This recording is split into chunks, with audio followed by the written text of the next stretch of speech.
sing a song. He's just gonna start. No, he said we'll just sing. Because he said since he already skipped out on the invitation song.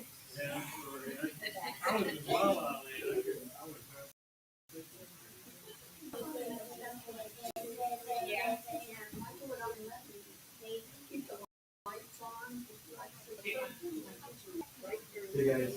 You were in just go ahead back so that we're okay. We're gonna start.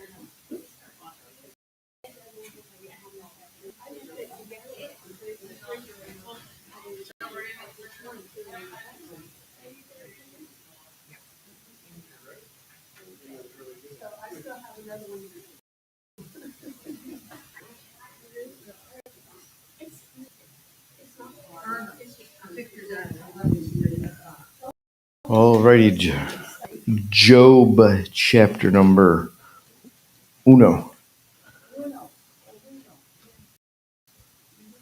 That's my Mexican. Job chapter number 1. I should know what 1 is in Italian after eating all that, but I don't. I still don't know what 1 is in Italian. Huh? So anyway. Job chapter number 1.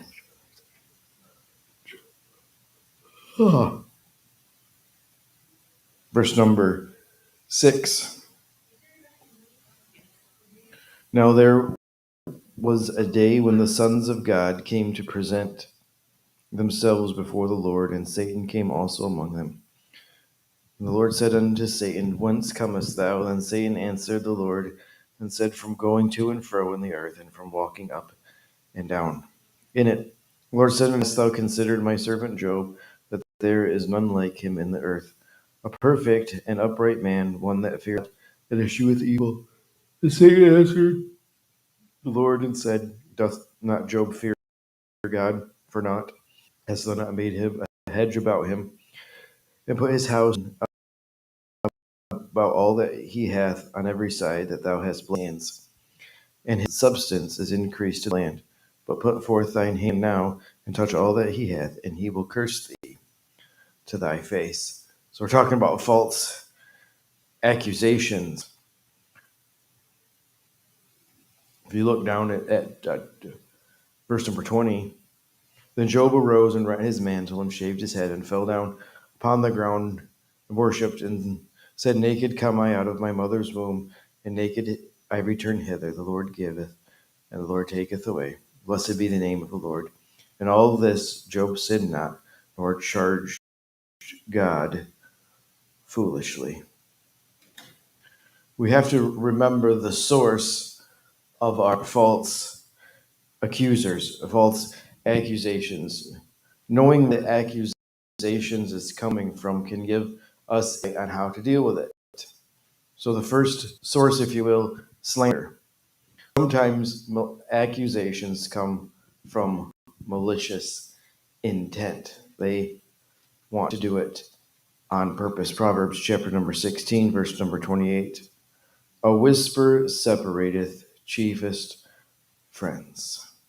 In 1 Kings 21, and she wrote in the letter, saying, Proclaim a fast and set on high among the people. Set 2 men, son Belial, for him to bear witness against him, saying that thou didst blaspheme God the king, and then carry him out and stone him, that he may die. They're just flat, like I said, they're malicious, they're on purpose. There's intent is to destroy. Sometimes it's not on purpose. Sometimes people think that they're actually telling the truth, so they would have sincerity. False accusations don't always stem from malicious intent. Sometimes they come intention but misinformed people. We were briefly talking about math between services. My 5th grade math teacher was nice. Honestly, He's probably the nicest guy you ever met, but he had no business teaching math. He was sincere and to make his life easier, and he was thinking to make our life easier, I hope. He taught us that A was 1, B was 2, C was 3, D was 4, all the way down the list. And sure, that worked for his math class because he wrote the curriculum. In the future, can you tell us when we're filling in the blanks, because we're getting all confused? Can you tell us what goes in the blanks? Okay, so you got source. And one is source? Yes. We don't put slander. Slander's A. Oh, see, we put sincerity. That's B. You have extra ones? Because mine all messed up. I got 1. See, that's what I'm saying, you need to be telling what the blanks are. So what was, where does sincerity come? Where does one, the blank of false, what is Source. the source? And then what's A under? Slander. What's B in there? Sincerity.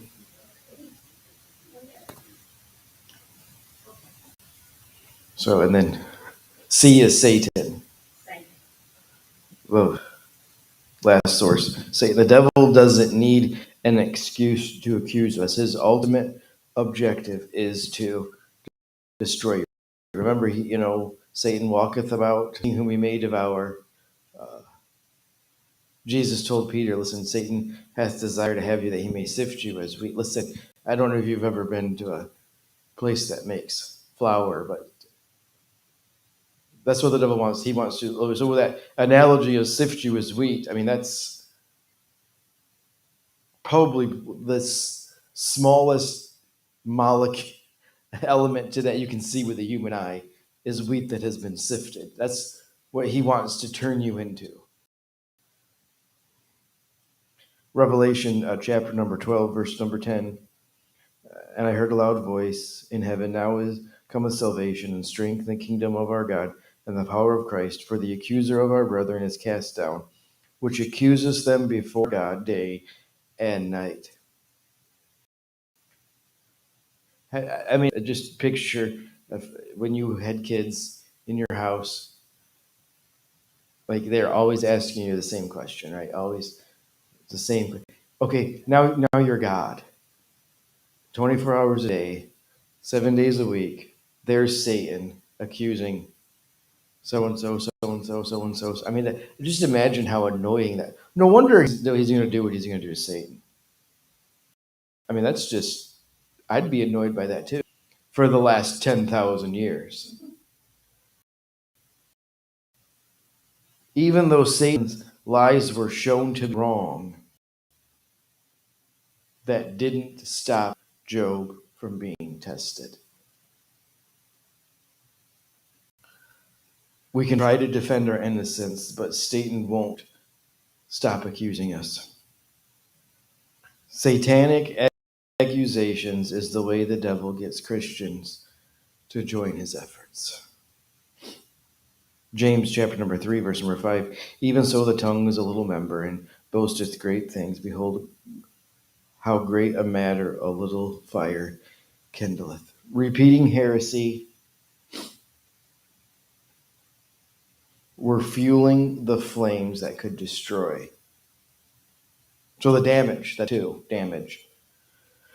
of false accusations. At this point in Job's life, the last thing he needed was more accusations. He's already got the devil. I mean, he's got the right in the crosshairs. The last thing he needs is more accusation. So what happens? His friends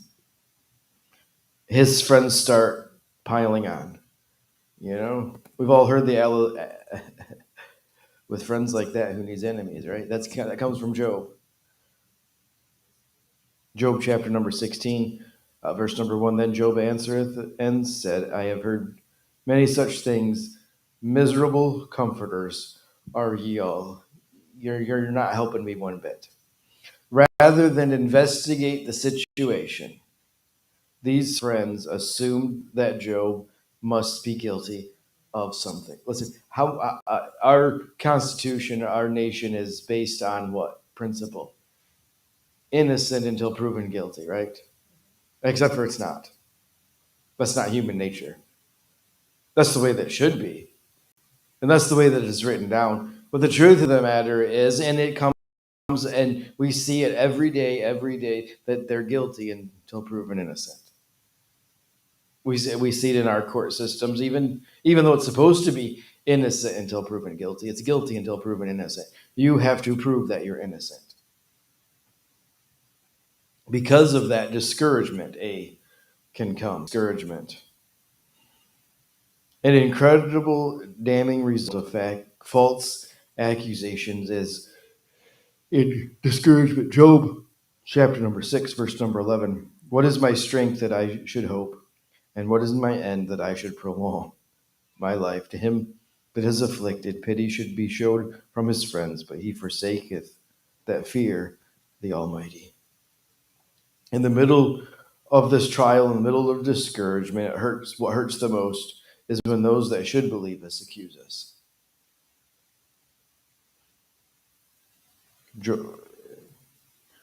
Verse number 3 of chapter number 16. Shall vain words have an end, or what in both thee that thou answer? I also could speak as do ye. If your soul were in my soul's stead, I could heap up words against you and shake my head at you, but I would strengthen you with my mouth, and the moving of my lips should assuage your grief. 1 Corinthians chapter number 13, verse number 6. Rejoice not in iniquity, but rejoice in the truth. See, that's what we're supposed to do. Encouragement and support, not condemnation and assumptions. B, derailment. The devil's main purpose is to derail us, to get us. We're supposed to keep the main thing, right? I mean, the main thing is to keep the main thing the main thing. And so the devil, he can't have your soul anymore, but he can keep you from enjoying your life and keep you from getting other people. He can keep you distracted. He's going to keep you discouraged. The problem is when we try to convince people that we're sincere, we always sound insincere. Job chapter number 13, verse number 1. Lo, my eye hath seen all this, my ear hath heard and understood it. What ye know, the same do I know also. I am not inferior to you. When we face false accusations, one of the best things you can do is, how can I exalt Christ in this? Peter chapter number 2, verse number 12. Having your conversation honest among the Gentiles, that whereas they speak against you as evildoers, that ye may by your good works, which they shall behold, glorify your God. When we glorify God, we have an amazing opportunity to point others to Jesus. So how do we deal? That's 3, with false accusations. Whether you're the victim, you just heard, how you respond is important. A is receiving. Remember that if you haven't personally witnessed the event, you can't dogmatically say it's true. A couple weeks ago, for the sake of illustration, I said, what if I saw Marcus coming out of the bar? I tell you that it happens. Do you know? Unless you saw it, you can't dogmatically say that it happened. Obviously, it didn't, but as outlandish as it sounds, or unoutlandish as I stopped by McCoy Marcus out to lunch, and I found him in the back shed with a bottle of Jack Daniels. I mean, hey, he really does work at McCoy's, and I really have taken him out to lunch before. And so we can say, well, as outlandish as it is, or maybe it's not as outlandish as it sounds. If you don't know, if you weren't there, you can't say dogmatically that it happened. Some things don't rise to the level that deserves our attention. When we're facing accusations, probably the first thing we need to realize is does that really deserve our attention? Whether we hear a rumor or whether we hear a rumor about ourselves, is it really that? I mean, is it really that big of a deal? No, listen, some things are. Okay, so I'm not saying that we need to brush everything off, but the first question we need to ask ourselves is that worthy of our attention? If it is, Proverbs chapter 25, verse number 2, it is the glory of God to conceal a thing, but the honor of kings is to search out a matter. Sometimes it's just an angry person bent on revenge. So they were going to do anything in their power. But unless we're aware of the situation, you can't set the record straight. I mean, if I tell you that, I took Mark out to lunch and he was and I don't make it, but if I know, and then I tell someone else and tell someone else, and you tell someone else, and you tell someone else, and he doesn't know all that's going on until he hears it. And so you can't make it straight. You can't set the record straight until you are aware of the problem. What we should do is when we can't be certain of what happened. First of all, if there's only two people involved and they're telling different stories, you do nothing. You do nothing. It's their word against his word, and that's all the further it's going to go. We shouldn't do anything. Deuteronomy chapter number 19. One witness shall not rise up against a man for any iniquity or for any sin, or in any sin that he sinneth. At the mouth of two witnesses, or at the mouth of three witnesses, shall the matter be established. If it's just one-on-one, you don't do anything. That's a biblical principle. Against an elder receive not an accusation, but before two or three witnesses. That's in Timothy. So how do we respond to untrue accusations? But what do you do when you are the victim of an accusation? First of all, what happens if it's true? Well, then you need to make restitution, right? But we're talking about false accusations. In most cases, just ignore it. 1 Peter chapter number 2, verse number 23. Who was reviled not again. When he suffered, he threatened not, but committed himself to him that judgeth righteously. 1 Peter 2. Matthew 26. The chief priests and the elders, all the councils sought fault witnesses against Jesus to put him to death, but found none. Yea, though many false witnesses came, yet found they none. At the last came two false witnesses and said, This fellow said, I am able to destroy the temple of God and to build it in 3 days. And the high priest arose and said unto him, Answer thou nothing. What is it which these witnesses against thee? But Jesus held his peace. If we are truly innocent, often the best thing that we can do is simply trust that God's going to work everything out in his timing. Proverbs 6, where no wood is, the fire goeth out. So where there is no terror, the strife ceaseth. Most of the time, pretend you're back in high school. You might be the one that gets picked on that day, but most of the time it doesn't last very long.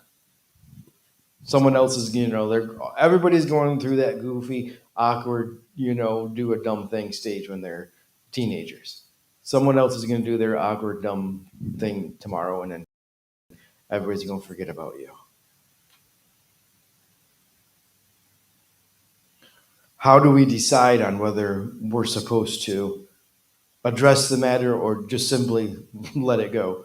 First, how serious is the accusation? And second, who is making it? The messenger gives weight to or takes weight from the message, right? I mean, the boy who cried wolf, right? I mean, eventually, no one believed him. If the accusation is a relatively minor matter, or if the accuser's position doesn't demand an answer, it's usually wise to ignore. But if we need to, if we answer the accusation, you still should handle this matter with prayer and sound judgment. Remember, defending yourself to an accuser only works if the other person is interested in knowing the truth. Some people aren't really interested in knowing the truth. They just want the latest news. You said handle with prayer and sound what? Judgment.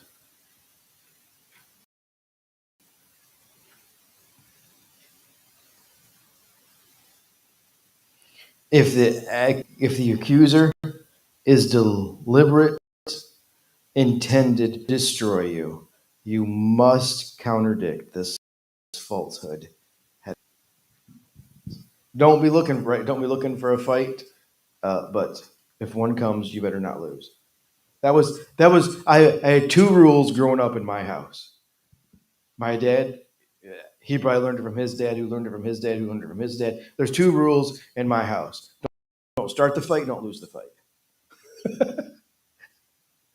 You start the fight, you're getting a spanking. You lose the fight, you're getting a spanking. So don't start the fight, don't lose the fight. I don't know if I would have gotten a spanking for the fight or not, but that was the message that came across. Don't start it, don't lose it. Jeremiah chapter number 37, verse number 14. Then said Jeremiah, it is false. I fall not away to the Chaldeans. Sometimes we simply answer someone's accusation, but other times we ourselves have to confront them so the issue can be made right. If everything you've tried fails, your last option is to isolate from the false accuser. Unfortunately, you might have to cut some people out of your life. First Corinthians chapter number 5, verse number 11. But now I have written unto you not to keep company if any man that is called a brother be a fornicator, or covetousness, or adulterer, or a railer, drunkard, or an extortioner. With such a one, no, not to eat. Don't even be around them. A railer is a name for a false accuser. God wants us to seek peace and restoration with another person, but sometimes that's just not possible. Have you guys ever seen the movie, the new one? I realize that they're constantly remaking them. The relatively new Batman series. And anyway, Alfred was talking to Bruce, and Bruce is trying to figure out why this is happening in Gotham City and all of this. And Alfred just tells him a story. He's like, well, when I was in the army or whatever, there was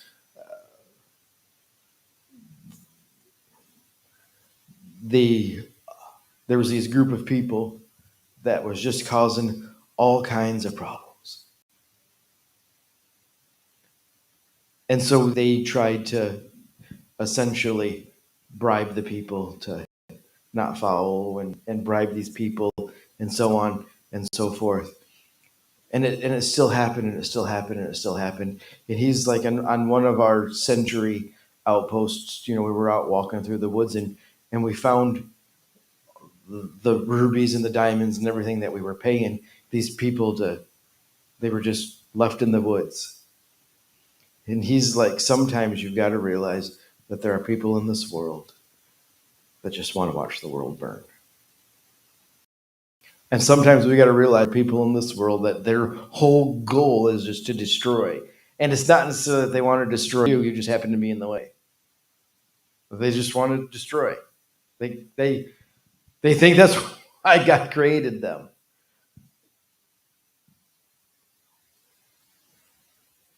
According to the Bible, these people, if a person who refuses to stop lying about other people, they have to cut out from fellowship with God's people.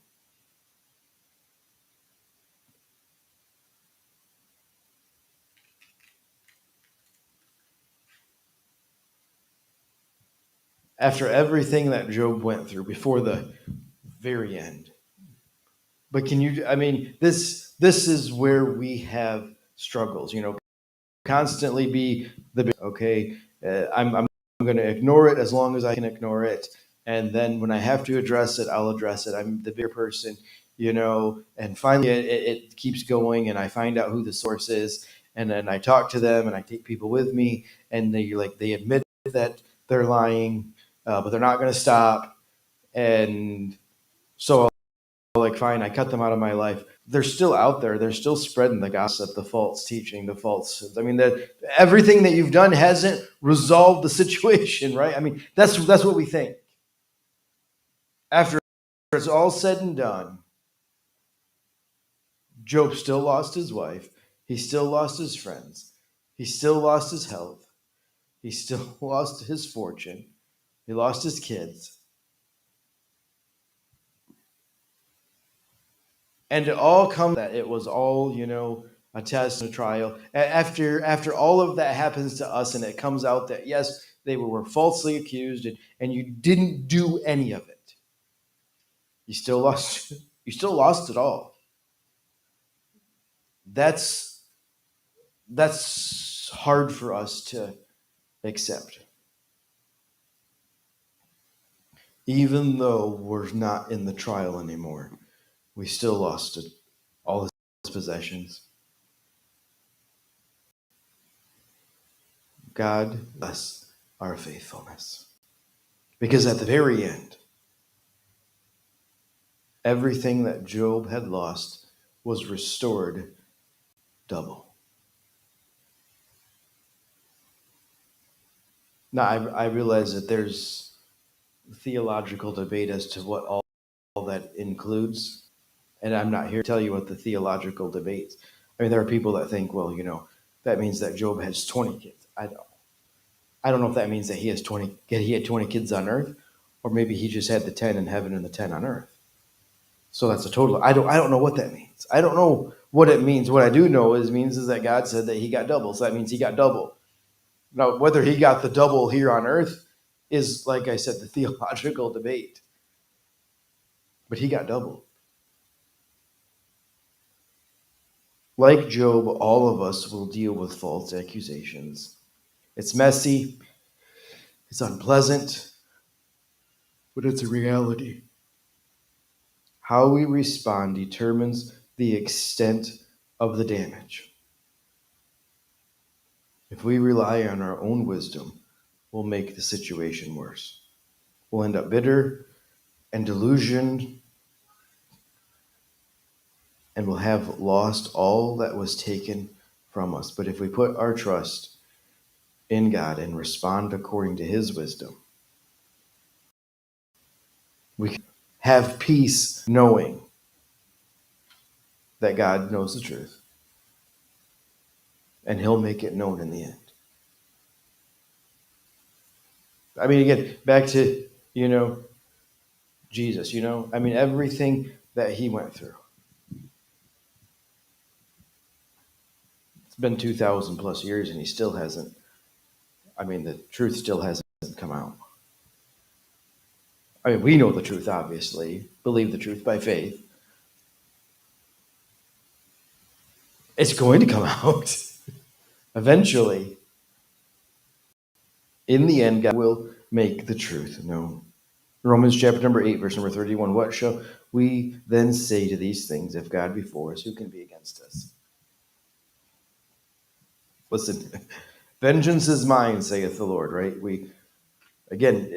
It's not a threat. It should comfort us as those that are followers of Jesus Christ. Vengeance is mine, saith the Lord. You will get what they deserve. So don't worry about it.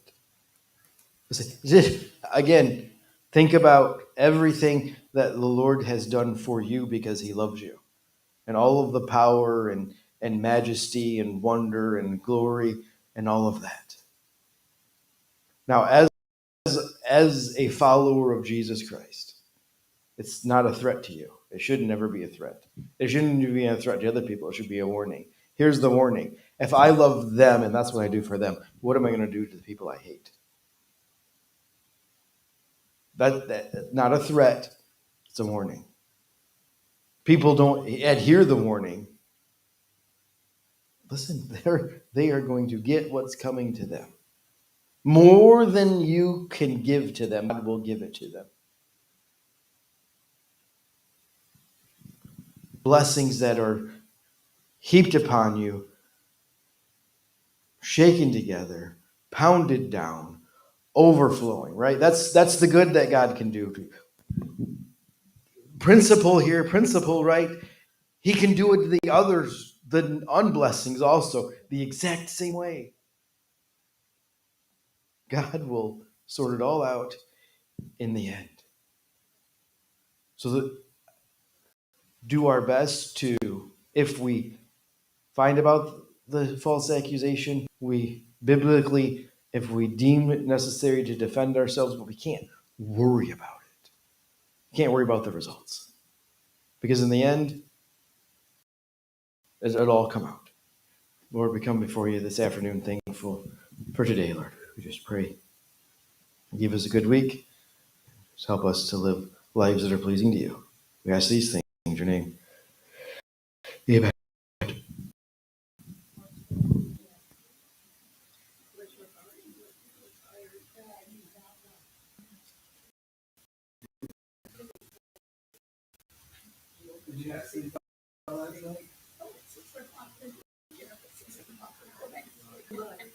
Y'all have a great one.